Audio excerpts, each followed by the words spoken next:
কেউ যদি বিয়ের প্রতিশ্রুতি দিয়ে শারীরিক সম্পর্ক করে এবং পরবর্তীতে সে যদি বিয়ে করতে অস্বীকৃতি জানায় বা বিয়ে করতে অস্বীকার করে, সেক্ষেত্রে কি আইনের কোনো সাহায্য পাওয়া যাবে? কেউ যদি এরকম বিয়ের প্রতিশ্রুতিবদ্ধ হয়ে শারীরিক সম্পর্কের পর প্রতারিত হন, তিনি কি আইনের কাছে সাহায্য পেতে পারেন?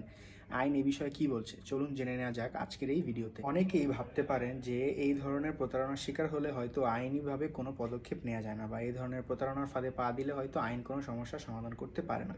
তবে না, বিষয়টি মোটেও এরকম নয়।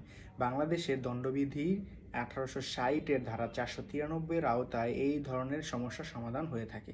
যেমন কেউ যদি কোনো নারীকে বিবাহ সম্পর্কে আবদ্ধ হবে এই প্রতিশ্রুতি দিয়ে অথবা তাকে বিশ্বাস করান যে তার সাথে পরবর্তীতে আইনসম্মতভাবে বিয়ে করবেন, এবং এই বিশ্বাস ধারণ করার পরবর্তীতে যদি তার সাথে শারীরিক সম্পর্ক করে এবং পরবর্তীতে যদি তাকে প্রতারণামূলক আচরণের মাধ্যমে তাকে বিয়ে করতে অস্বীকৃতি জানায়, সেক্ষেত্রে এটি একটি দণ্ডনীয় অপরাধ হবে। এবং এটি যদি আদালতে প্রমাণ করা যায় যে সে বিয়ের প্রতিশ্রুতি দিয়ে বা ওয়াদা করে পরবর্তীতে তা ভঙ্গ করেছে, তখন তার 10 বছরের সশ্রম কারাদণ্ড এবং অর্থদণ্ড এবং উভয়ই শাস্তিও হতে পারে। তবে এই ক্ষেত্রে অনেক বড় ধরনের একটি আপডেট এসেছে, যা অবশ্যই উল্লেখযোগ্য।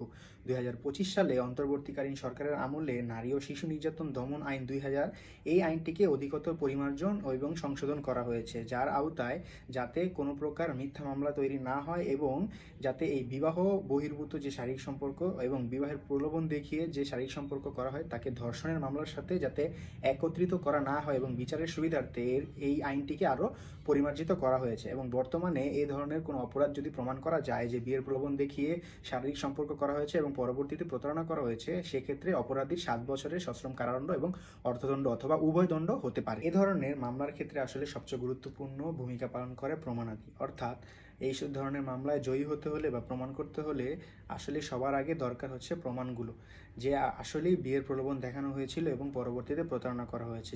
যে কোনো ধরনের হোয়াটসঅ্যাপ চ্যাট বা মেসেঞ্জার চ্যাট বা যে কোনো ধরনের কথোপকথন যদি প্রমাণ হিসেবে আদালতে দেওয়া যায়, সেক্ষেত্রে মামলার আসলে শক্তিশালী হয়। আর আদালত এইসব মামলা বিচারকালে আসলে সবার আগে দেখে যে সম্পর্কের শুরুটা কেমন ছিল, অথবা সম্পর্কের শুরুতে কি আসলে বিয়ের প্রলোভন দেখানো বা বিয়ের সম্পর্কে কোনো কথাবার্তা বা বিয়ের প্রতিশ্রুতি দেওয়া হয়েছিল কিনা, বা নিছক এটা কোনো মিথ্যা মামলা কিনা, এই ধরনের বিষয় আসলে যাচাই করার পরেই আদালত কোনো সিদ্ধান্তে পৌঁছায়। এই ধরনের অপরাধের শিকার হলে ভয় না পেয়ে বা আতঙ্কিত না হয়ে, অথবা এটাও ভাবার দরকার নেই যে বিচার পাবেন না।